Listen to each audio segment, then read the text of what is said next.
Hi, everybody. In previous talks, we have been talking about philosophy with philosophers. In this case, I think we will talk about as well philosophy, but with a natural scientist expert on mathematic modeling. Hi, Marta. Hi, Andreu. Marta González is an emerging figure on the transport modeling. She's an associate professor, both in city and regional planning. I was saying that she's professor both in city and regional planning and civil and environmental engineering at the University of California at Berkeley. Her research team develops computer models to analyze digital traces of information mediated by devices. Her models do not apply welfare economics, social choice theory, but what she calls human patterns that we will talk about in this talk. This concept, I think, is not so distant from the locational geography by Peter Haggett, or even Michael Batty, or the patterns of growth by Christopher Alexander, or the time income thresholds advocated by Sara Marchetti, even the works by Brian Arthur on complex systems. She models mobility in a whole city, modeling individual trajectories, partially observed by sensors and mobile devices, Internet of Things, and big data sources. So models are based on actual data, not so much on assumptions on what people preferences are. So she does now casting, modeling what is happening right now. In some years, these models may be able to learn by themselves, and maybe also be able to forecast new normal situation, even catastrophic events. And Marta is working as well in this area. This new generation of models focus on what people actually do, not on people values or preferences, but lifestyles can be derived from the model results afterwards. In her models, individuals have no labels attached, stereotypes, and therefore models are based on, as I said before, human patterns, which are common to any human being, and they are kind of universals, like 8 hours sleep. So Marta, how accurate is this synthesis? May you further elaborate on it, just to have a first overview of what you are doing? Yes. Thank you for the introduction and the description. It's very interesting because the accuracy it depends a lot on how do you define the space and time you want to evaluate. So if the devices are with you at any scale, right? And then if you want to move the higher the accuracy, the harder the way to predict these things. However, we have the advantage of how repetitive we are. If you think about it, we divide the day every 10 minutes, our 24 hours of the day, and the people is most of the time in very few places. And we are creatures of habit. So we tend to repeat what we do every day, and that plays to our advantage. The difficulty that the machine has is that the signal is not constant. So we have a sparse and biased signal. If we want to model the entire demand of a street, you need to have a model for everybody. Then we have some certain people use the devices. It plays to our advantage that more and more people are having it. And I like to say, we have given up our privacy to have instant access to information. Then all these bursts of activity of people trying to reach information, those are digital traces that give us longitude, latitude in a given time, all sparse. But what is beautiful is the regularity. This signal appears near certain places in a repeated manner. Then the machine can discover, for example, the algorithms can discover, for example, what is the most likely location you are at a given time of the day. Then that is the base benchmark that we like to call fixed activities, locations you already have been seen. And we classify others that are new places, explorations. And that is hard for the algorithms, because you cannot predict a location without having seen the person before. So you need to divide the work in this pattern of fixed locations that you repeat or explorations. And then that's the first step towards completing. So what the exercise is, working with sparse information, complete a day. And at the end of the day, it's a model. It's not the actual presence, what is going to be likely acting. The model of somebody is going to behave like that person. And we can elaborate of what type of things we can predict very well. Overall, it doesn't assign any rational decision to complete these data sets. It's all based on probability. It's all based on observations. And in that regard, this type of models completely depart from the previous generation of models that are based on surveys and utility functions. Mm-hmm. So you don't ask people why they are moving, or ask people to state the preferences they have, the reasons for different choices. Also, you don't apply kind of the theoretical understanding of how it works based on welfare, economics, or social choice. So basically, if I may say, you assume that there are a number of bodies which are moving, being transported, and you just have yes.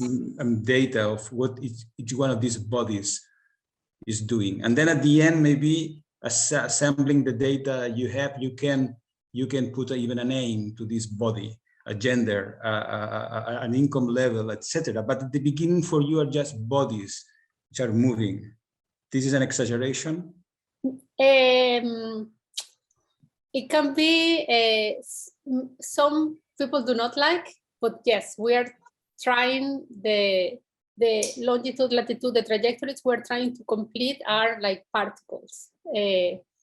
And these particles behave in such a way that probabilistically you can detect the patterns. And the typical patterns we ask is, as I mentioned, explorations and returns and the time.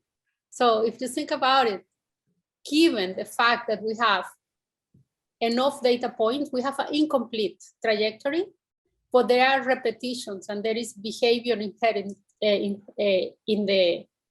this pattern, in these particles. And then we treat them like particles, and then a posteriori, we start analyzing what we call lifestyles. So how far away they travel, which type of places they visit, these type of things. We start thinking differences and find groups of travelers that behave in similar things. That after all, when you have a travel diary, you can also find lifestyle. The beautiful thing is that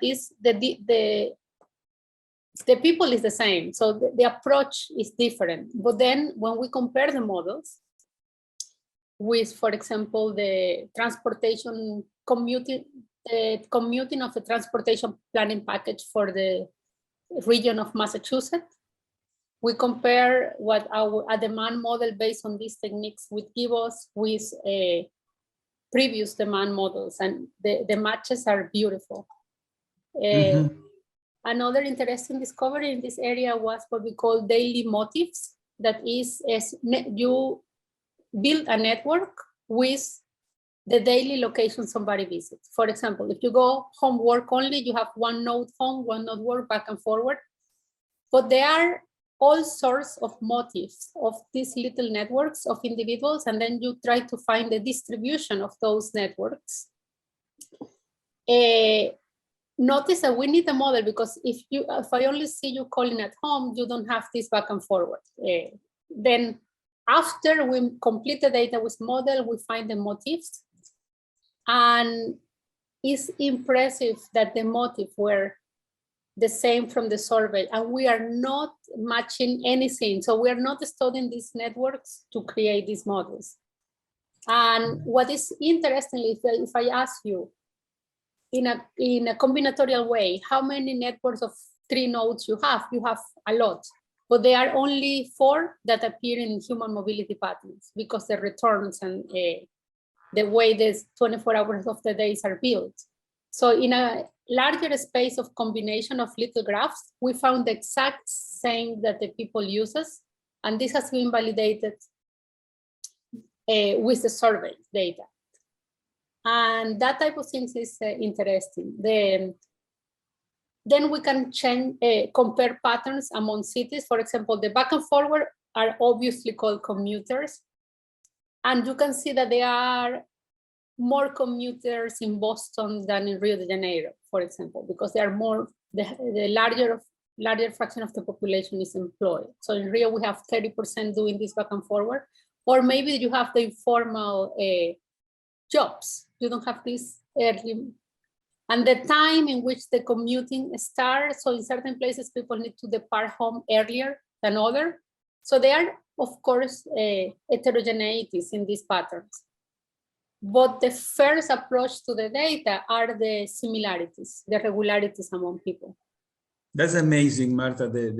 When you analyze Rio de Janeiro, Boston, and many other cities all over the world, these human mobility patterns look like universals.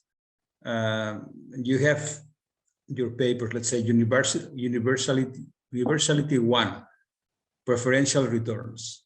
Universality 2, rank of destinations. Maybe we can begin by talking about the universality 1, preferential returns, that happens everywhere to everybody. Yes, yes. That's amazing in a way.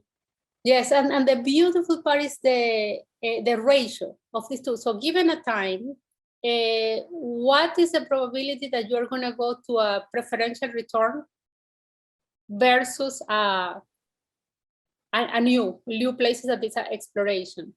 Then, in my case, after I finish this interview, so I myself haven't decided yet what I'm gonna do. If I run the modeling myself, just at the individual level, probably at this next step, I'm gonna make it wrong. However, here comes another aspect we do, treating the people like particles is, we want to fit this information in aggregate. So then it turns out that the majority of the people, so all together, the probability you need to assign to a exploration is 20%. So you have this ratio in aggregate.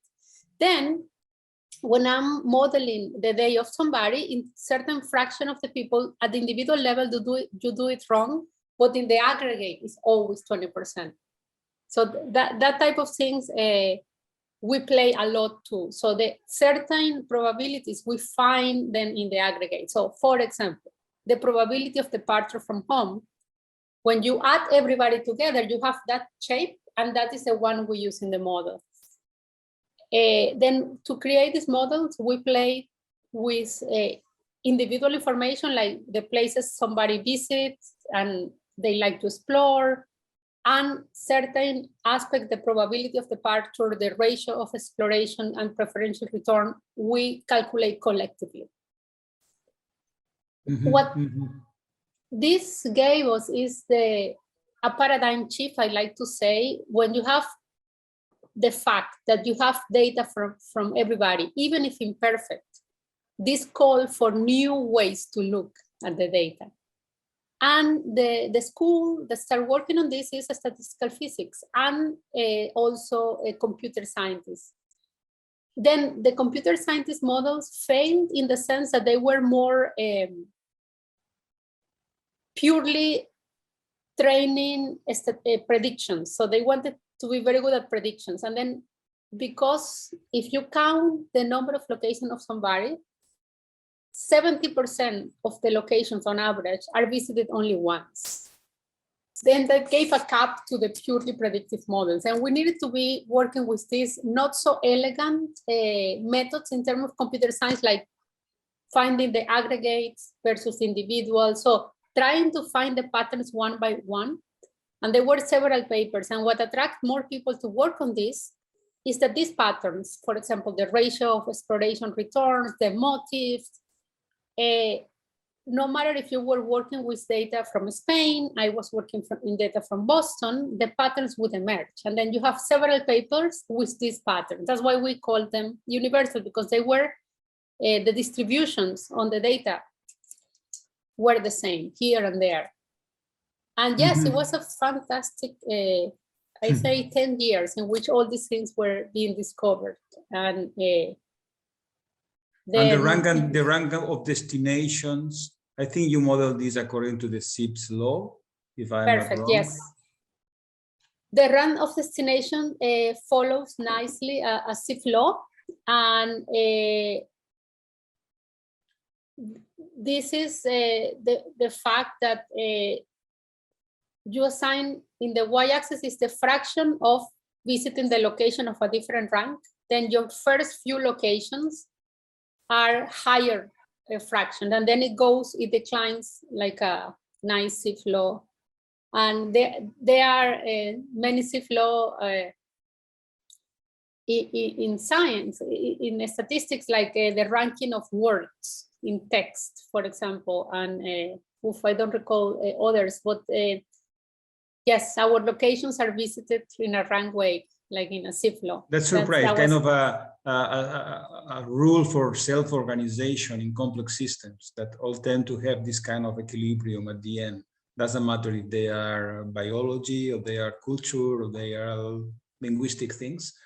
If it's a complex system, at the end goes to this kind of equilibrium, which is amazing.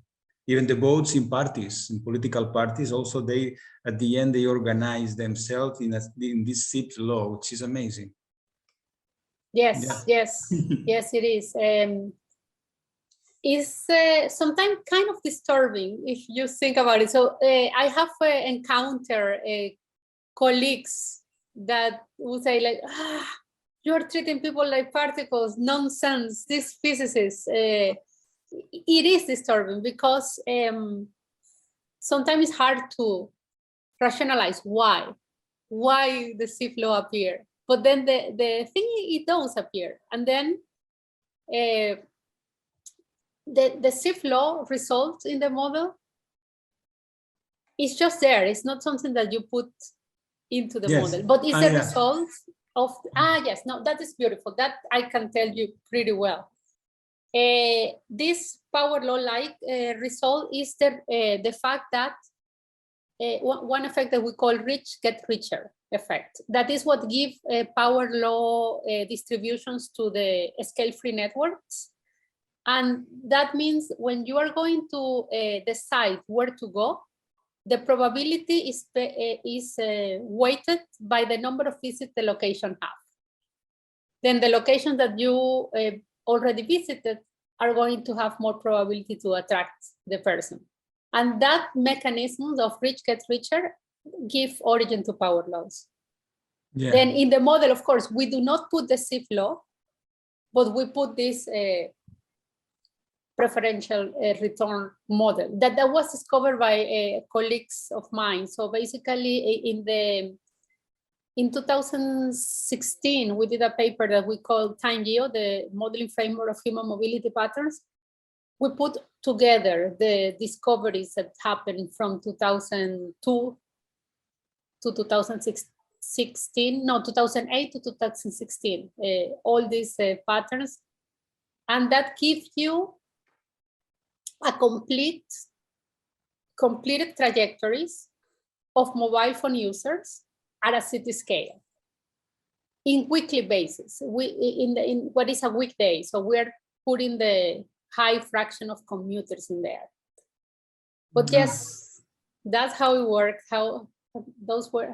This is how this discovers. Based on the amazing data you use, you have the capacity then to validate to validate intuitions we had in relation to these patterns, like that people cannot afford more than 3 transfers when moving. So changing from one transport mode to another is costly, and doing 3 transfers is really difficult. Or the feeling we have traveling eastwards is different than westwards. Let's say in one way you get, you get more time in relation to the sun. On the other, it's more pessimistic going the other way around. Or the cost of changing behavior, you are more aware to the cost than to the benefit when you change your behavior. Or the rules by Marchetti saying that people used to travel 1 hour in average, or 10% of average income is devoted to transport. So this kind of intuitions we had, you are able to validate all of this with your models. And also something that impressed me is that you don't you get these conclusions from the data you analyze, not from the previous readings, let's say, of welfare economics or social choice theory or anything. So it's just that, as you said, this SIP law comes out from the analysis you have. You don't impose the models any prejudice in these areas. Is this true? Or I'm over exaggerating? It is true. We didn't relate. So basically, it's like physicists like to do. They try to discover everything, and sometimes we are rediscovering the wheel. Yes, all the work on human mobility patterns was based on finding the patterns without relating to much of the previous work. There are some imperfections. Is like, for example, one part of assigning the mode of transportation is hard. So I think with 5G, with the technology of 5G, I see colleagues in Japan that you can literally see the people traveling in the train because they have high enough resolution. So we need more work with higher resolution. The data is always imperfect. I was working in a project for Sintra, and we wanted to check which highway. They needed to know which highway different people used. When you put the map, you see that the trajectories, only the raw data redraw the entire streets. However, when we wanted to reconstruct the actual streets, the algorithm would get crazy because this has to do with the map matching algorithms.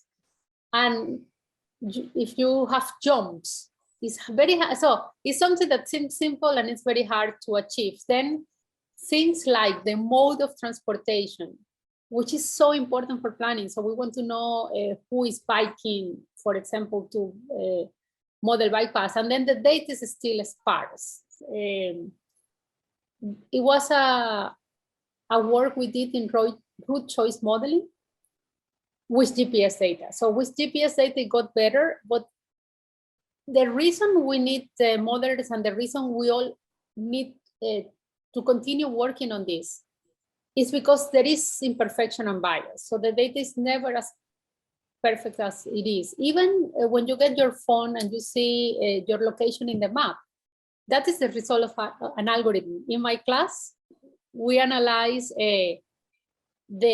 I get all the students to download their Google Takeout, that is the trajectories that Google is saving of all of us.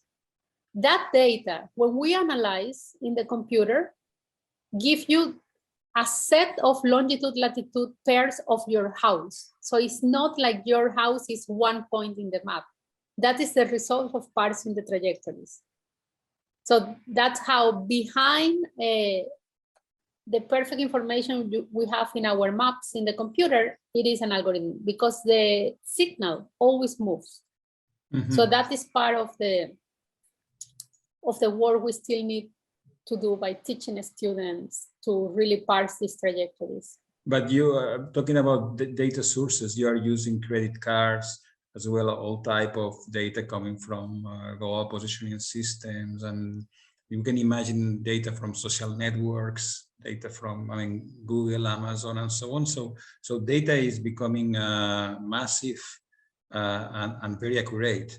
So the models you are doing cannot be but better and more precise, more accurate in the future. So at the end, we will know, we will have data of everybody all the time. What we are doing, actually, not just where we are and how we move, but what we are doing, what kind of things we are buying, what people we are related. So the prediction of your models will be really amazing.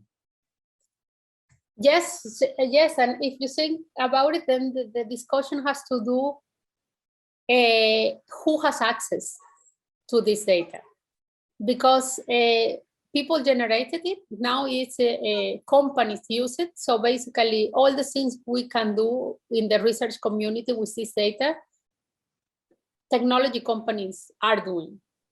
But most of the time, the applications they are having is towards, first and all, their own business, predicting their customer behavior. And that is why these companies went to other types of applications. For example, Google has, through Google Alphabet, this new company called Sidewalks, relatively new company. And some of the mottos of Sidewalks is to create products for cities. But notice the pattern is it stays with the owner of the high technology company. What we want is like how many companies use, for example, the public travel diaries to plan the city, many of them, right? So data access to be able to use this data for social goods is fundamental. Then sometimes it gets drawbacks when people start saying, okay, limiting the use of the data. And sometimes it gets an impulse, like in the middle of the pandemic, way more researchers were working with this data, and the companies, especially at the beginning, that they were very scared, start partnering with the government and researchers to use the data, for example, for contact tracing and for epidemic spreading models. So the last 2 years, data collaborative emerged and more people start working with this data. Mm-hmm. Mm-hmm. And what's the relation between surveys and the data you use? Because you said that you don't use surveys, but could be cool to compare the answers given by people with the things that people actually do. Because I mean, not to get data, but to see people bias, to see, you know, the people way of lying to themselves, people way to explain themselves, justify the contradictions, let's say, because maybe we have at least in Europe, many people will agree with sustainability, will agree with using less the car and so on, but maybe they are using still the car as much as always, but honestly they believe that they are not using that much. So this comparison of what you believe you are doing and what you are actually doing, I think this could be really cool to see this comparison between surveys and the data you are using. So comparing actual behavior with the preferences or the wishes of people, the desire, let's say. You have experience doing that. Do you believe this could be an interesting research area? Definitely. Absolutely. And in fact, enriching the, let's call it this, purely probabilistic models with the choices, the reasons behind the behavior. And so yes, what you mentioned about Marchetti, that we can see the patterns, but we lose a lot by not adding the certain components on the individual. So I believe that the future has to do with adding the other levels of complexity that we have lost in this data. Then it's a several step process. Mm-hmm. And understanding that and knowing that it is not either or type of models, but mixing the different knowledge is the best way. And so sometimes it doesn't happen.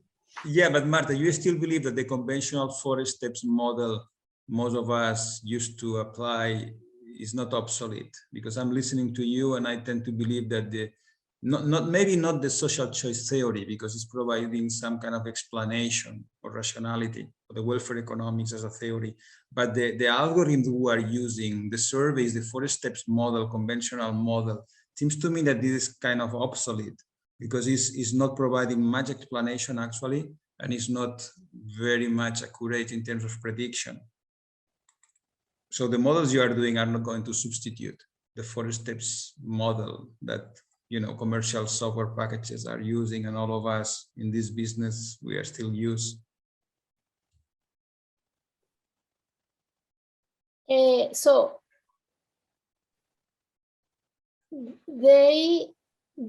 so basically you're asking me if I think they would get obsolete? Yes.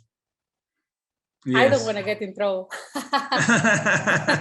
Okay. Then explain me the time geo modeling framework you developed a few years ago, and I think it's kind of interesting development for us to know.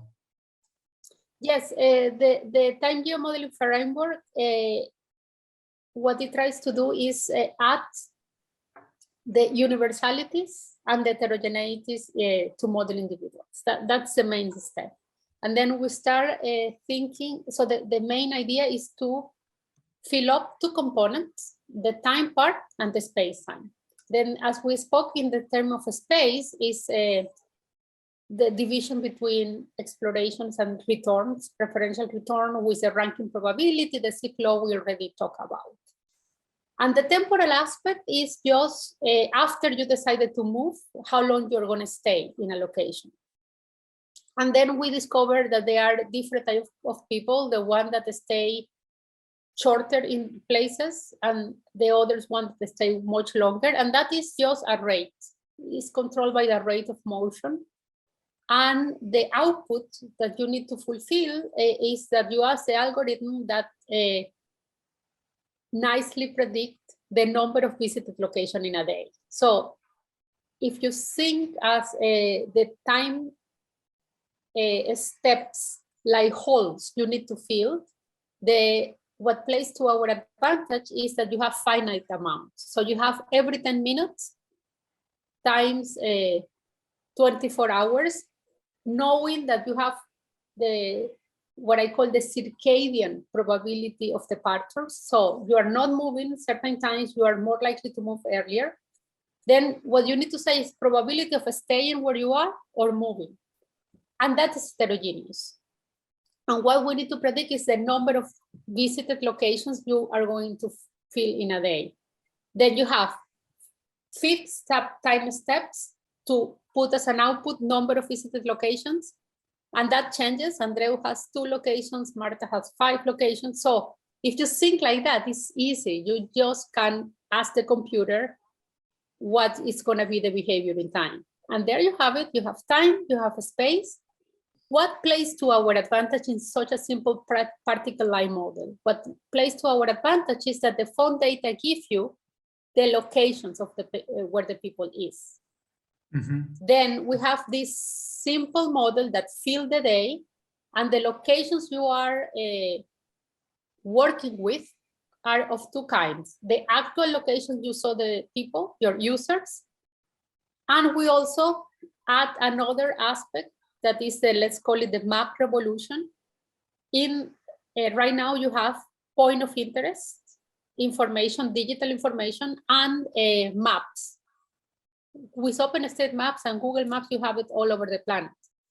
Then to predict the new visited locations, we have a map with all the point of interest, and we do, it's similar to an intervening opportunity model, but again, we start calling them differently, the so-called radiation model. It's like you are gonna go to a location based on the number of opportunities that location has. Then you are working with these particles in a given city, and you are adding to the model also the point of interest. That's how we predict the explorations. The explorations are locations your user have never been. So it's interesting because we're modeling people with the locations we see they have gone, and we add explorations based on point of interest. There you have it. It's simple, but we had, given the data, we have higher chances to produce good models of people. Okay. Okay, let's move to the styles of life that you derive from analyzing the results of the models. And I would like you to share with us interesting findings you have concerning styles of life in relation to the different models you have developed over the world.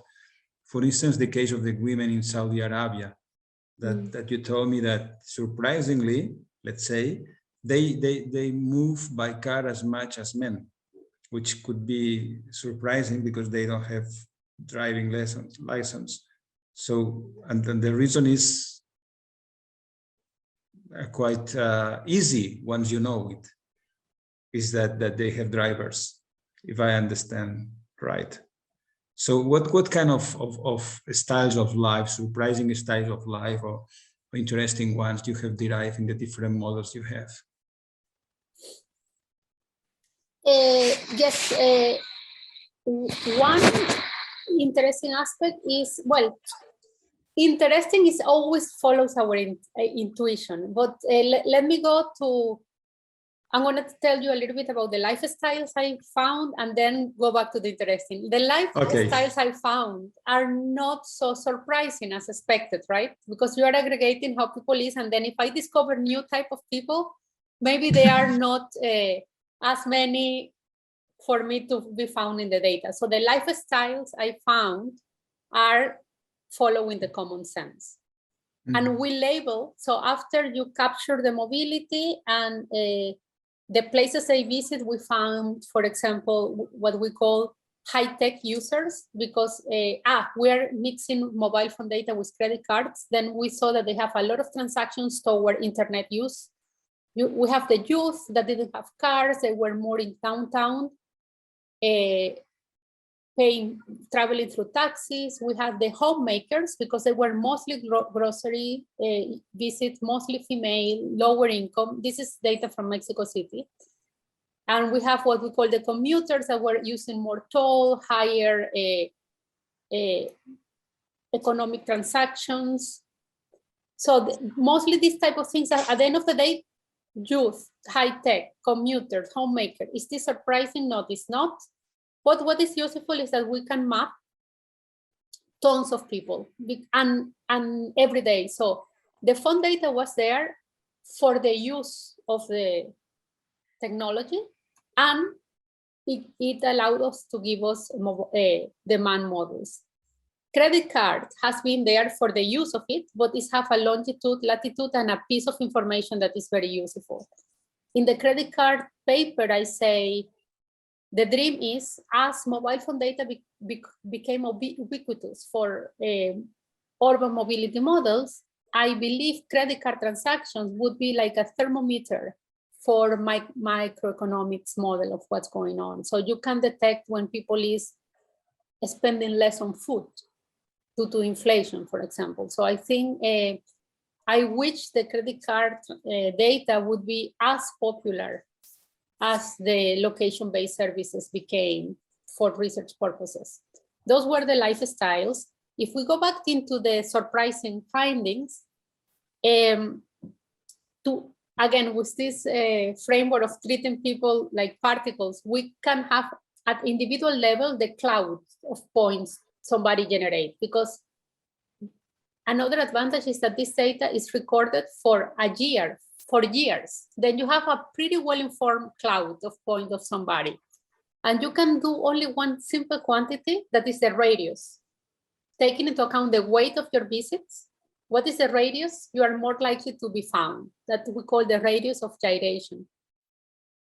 And the surprising result in Saudi Arabia is when we were seeing the distribution of the radius and the number of visits of places, women and men were having very similar radius distribution.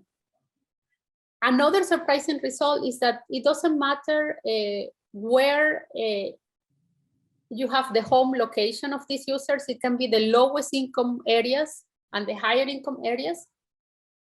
The radius of gyration follows similar patterns. And that is interesting. What I mean is that in the poor areas, you have people that travel a lot. So you have a likely to be found in a very long radius versus others that are found more nearby.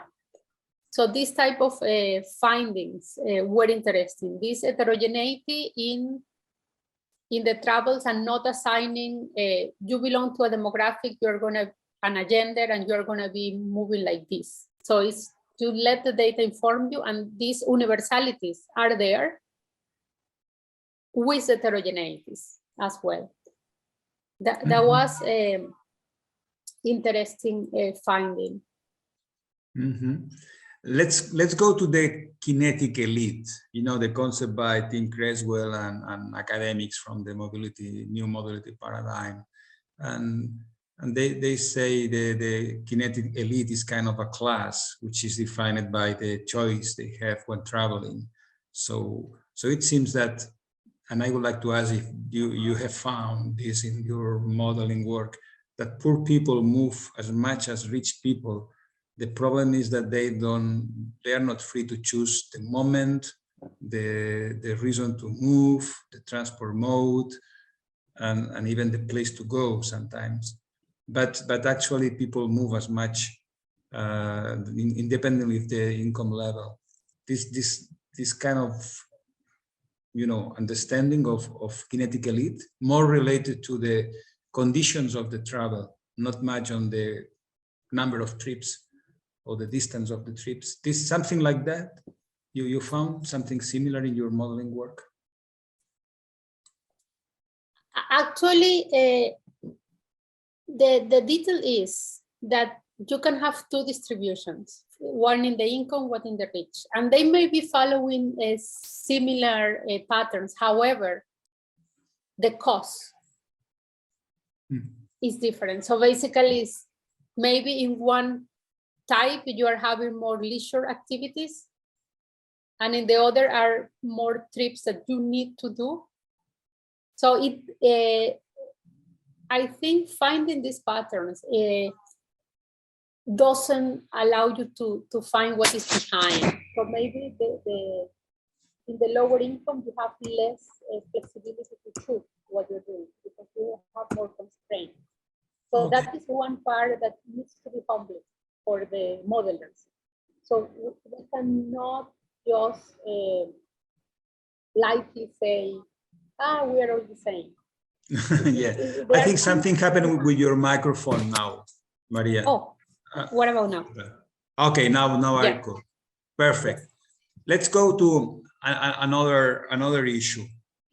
Now casting. So the models you are doing based on big data sources, artificial intelligence, and so on, these are based on actual data, which means you are very accurate predicting what will happen tomorrow morning, what will happen if the actual conditions don't change. But if we are applying a radical change on the transport policy, on the housing market, we are changing completely the capacity of the streets. Let's say we are creating a new normality, or even there is a disaster, an event which is absolutely beyond normality. Then the models you have right now probably are not accurate enough or explanatory. Do you think that in 5, 10, 15 years, this will be solved in a way that these models will learn by themselves, and year after year, day after day, hour after hour, they will be able to capture enough circumstances to be able to model things which are beyond normality? Or do you believe that these models are more focused on the management of the actual situation, not much to change the world? Yeah, that is an excellent question, because that brings us to the limitations our models have right now. So everything I told you is discovered on the data, then we're discovering what you are seeing. And because we are simplifying and everything is probabilistic, when these probabilities and behavior change, for example, the circadian pattern, in the pandemic, it flattened out. Then the answer is yes, the models can learn. They haven't been trained to special events. And I believe that to develop these models, adding change into it, we need to train. So what we are doing right now is selecting, let's say, a family of natural disasters in the US, from Hurricane Irma to the fire in Paraíso.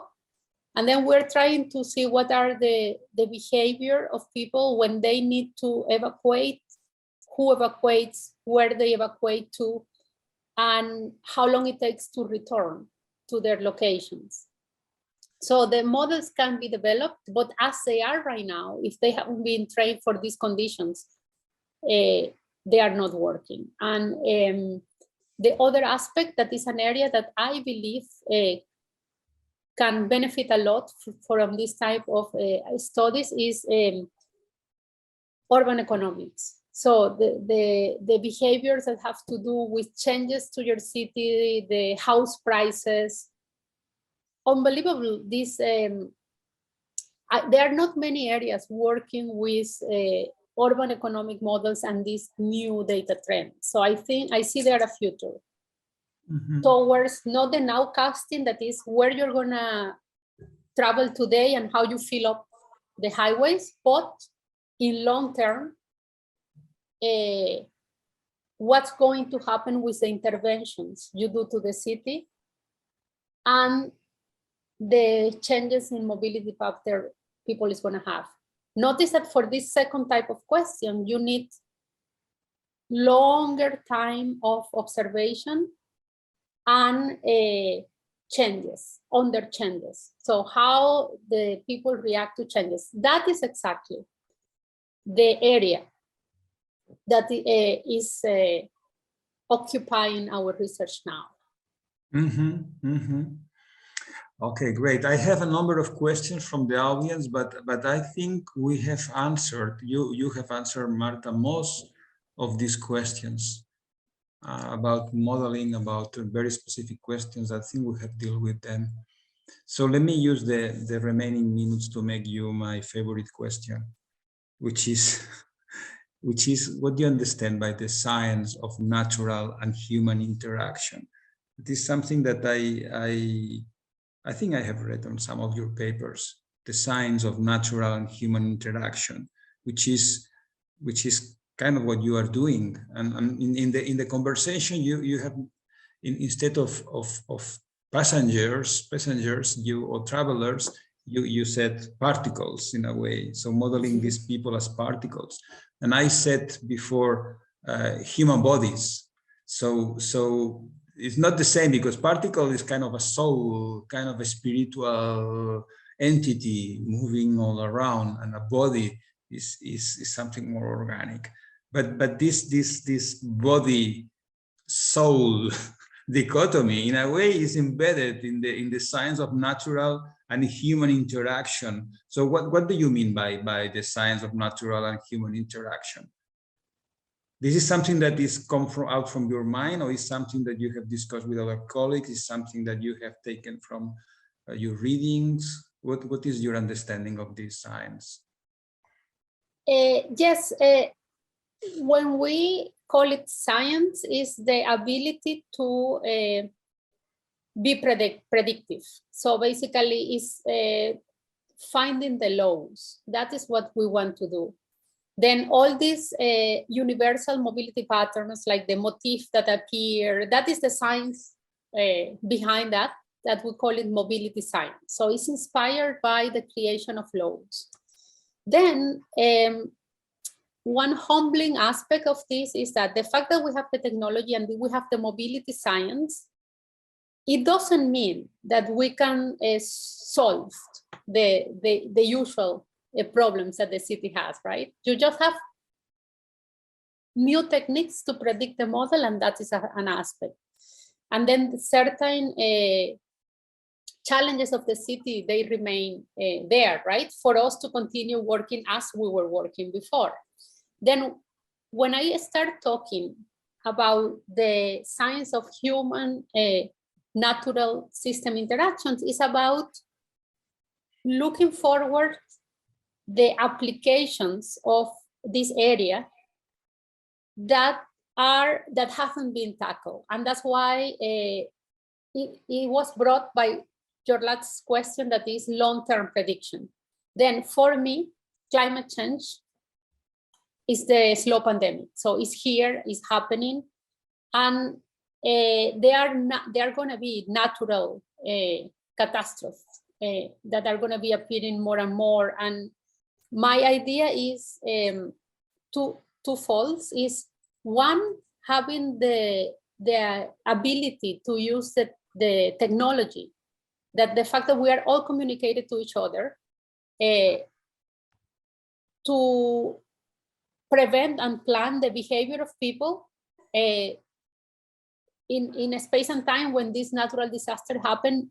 Notice that when the disaster hits, we lost the technology. I'm talking about before, how you do a managed evacuation. If you can communicate with the people, and if you know the amount of people that need to go out, you can just plan how people is going to be living. So that is one aspect towards facing and planning before natural disasters occur, but also finding the footprint, the carbon footprint, and how to distribute the space. One of the problems we have, for example, in Los Angeles, is that people is building in the wild urban interface. And there is the science of fire. So how is the fire is going to spread, where is going to spread, and the people, where is the people? So planning towards more sustainable futures, taking into account the science of natural systems interacting with people, is what I see, let's say, my next 15 years of research, that is moving away from only human mobilities and urban traffic, because there we generated the models, and there are other aspects that go beyond the data alone. But in the other field, I have discovered that people working with forest science and wildfires are not using this data. So what I am trying is to bring this knowledge of the human mobility science towards environmental sciences. That is what I, and it's not yet an area per se, but it's a provocative way to say, okay, let's work together on this. That's wonderful, Marta. So I had the pleasure to read your many of the articles I knew you had, but I didn't read with the care I did last week. And I invite all people linked to our research and our community to go to the website we have to begin by reading and watching the videos we have from you, and from this starting point to follow you in your next 15 years of research, expanding your modeling work from human mobility to natural and human interaction. So thank you very much, Marta, for your time. It was my pleasure. My pleasure. Bye-bye. Bye.